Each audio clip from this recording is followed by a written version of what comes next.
The morning sun painted the Texas plains in shades of gold and amber when Samuel Fletcher first saw them approaching his ranch. 3 young women walking slowly across the dusty road, their clothes torn and stained, their faces marked with exhaustion, and something deeper than mere fatigue. Samuel had been mending fence posts near the gate when he noticed them in the distance. At 62 years old, he had learned to read people the way he read the sky before a storm. These weren't travelers passing through. These were souls seeking refuge. He set down his tools and walked toward them, his boots creating small clouds of dust with each step. The women had stopped at his gate now, clearly uncertain whether to continue forward or turn back into the wilderness they had emerged from. The eldest of the 3, a woman perhaps in her late 20s with auburn hair that caught the morning light, spoke first. Her voice carried the weight of someone who had seen too much too quickly. "Mister, we don't mean any trouble. We've been walking for 3 days now, and we just need water and maybe a place to rest for a spell." Samuel studied their faces.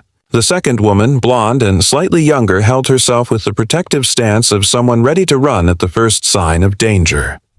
The third, barely more than a girl, really sat heavily on the ground as if her legs could no longer carry her another step. In their eyes, Samuel saw something he recognized from his own mirror during the hardest years of his life. It was the look of people who had been running from something terrible and weren't sure they had run far enough. "What are your names?" Samuel asked gently, removing his worn hat and holding it respectfully in his hands. "I'm Martha," the auburn-haired woman replied. "This here is Sarah, and the young one is Rebecca. We had some trouble back in Millbrook. People there decided we weren't welcome anymore." Samuel knew Millbrook well, a town where narrow minds often made harsh judgments and where forgiveness was as scarce as rain in August. He had heard whispers over the years about how that town dealt with people who didn't fit their particular idea of respectability. "Well, Martha, Sarah, Rebecca," Samuel said with quiet dignity, "my name is Samuel Fletcher, and this here is my ranch. You're welcome to water and rest and anything else you might need." The relief that washed over their faces was immediate and profound. Sarah, the blonde woman, actually stumbled slightly as tension left her body. Rebecca, the youngest, began to cry, softly, not from sadness but from the overwhelming gratitude of finding kindness when they had expected only more rejection. Samuel opened his gate and gestured for them to enter. His ranch house sat about a quarter-mile from the road, a modest but sturdy structure built from local stone and timber. It had been his home for over 30 years, the place where he had raised his family before life took them in different directions. They walked toward the house. Samuel noticed how they stayed close together like horses seeking comfort in a storm. Their clothes told stories he didn't need to hear spoken aloud. The tears and stains suggested they had left their previous situation in great haste. "There's a well behind the house," Samuel told them, "and plenty of fresh water. Martha, if you and Sarah want to help Rebecca get cleaned up, there's soap and clean towels in the wash house. I'll see about getting some food together." Inside his kitchen, Samuel moved with the practiced efficiency of a man who had been caring for himself for many years. His wife Eleanor had passed 5 years earlier, and his children lived in distant cities pursuing their own dreams. He had grown, accustomed to the quiet rhythms of solitary life. But as he prepared a simple meal of eggs and bacon bread and coffee, he found himself remembering the sound of women's voices in his home, the gentle conversations that had once filled these rooms with warmth and life. There was something healing about having that energy return even under these difficult circumstances.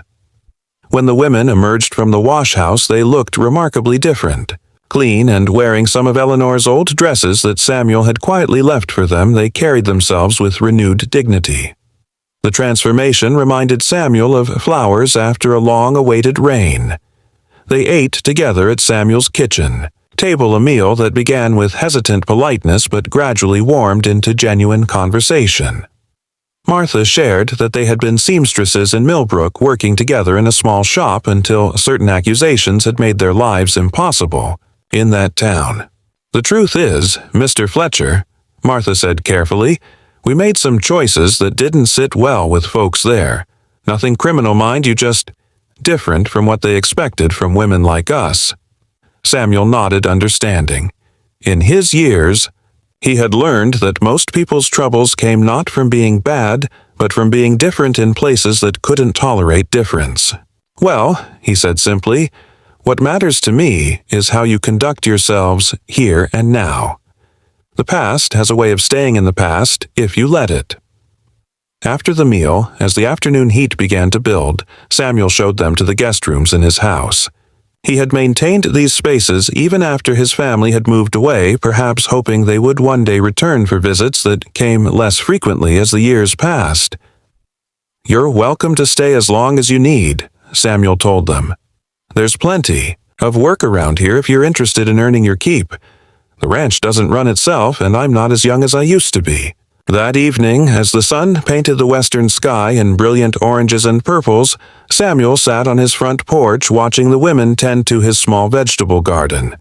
They worked with the careful attention of people grateful for the opportunity to contribute to their own welfare. Martha approached the porch as the last light faded, carrying a cup of coffee for Samuel. "Mr. Fletcher," she said, sitting carefully in the chair beside him, "I need you to know that accepting us here, it might bring you trouble. There are people in Millbrook who won't be happy to know where we ended up." Samuel accepted the coffee and took a slow sip before responding. The night air carried the sounds of cattle settling for the evening, and somewhere in the distance a coyote called to its pack. "Martha, I've lived on this land for over 30 years. I've weathered droughts and floods, cattle thieves, and creditors. I've buried my wife and watched my children grow up and move away. In all that time, I've learned that trouble comes whether you invite it or not. But kindness is something you have to choose deliberately." "But we're not your family," Martha said quietly. "We're not your responsibility."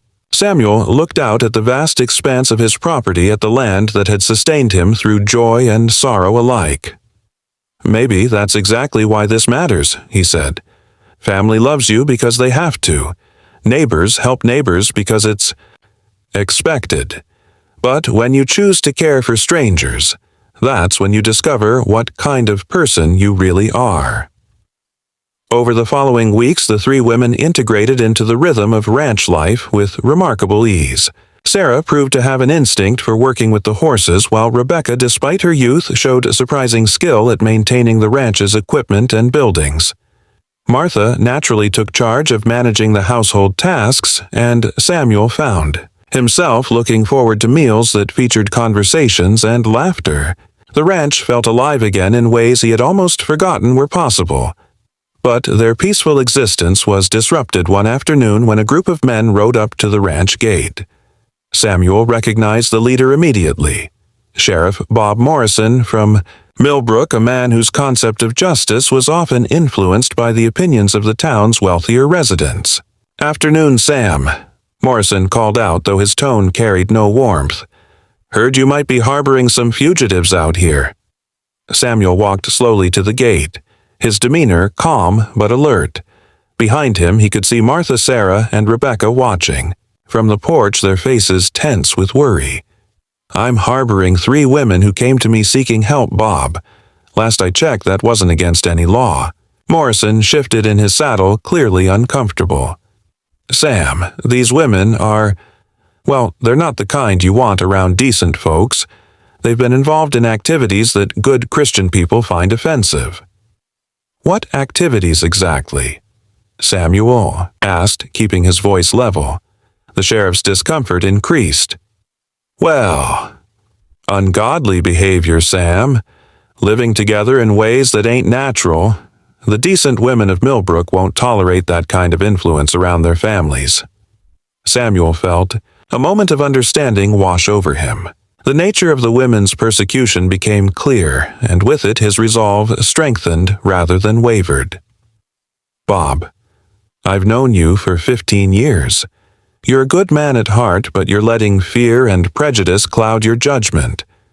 These women have done nothing but work hard and contribute to my ranch.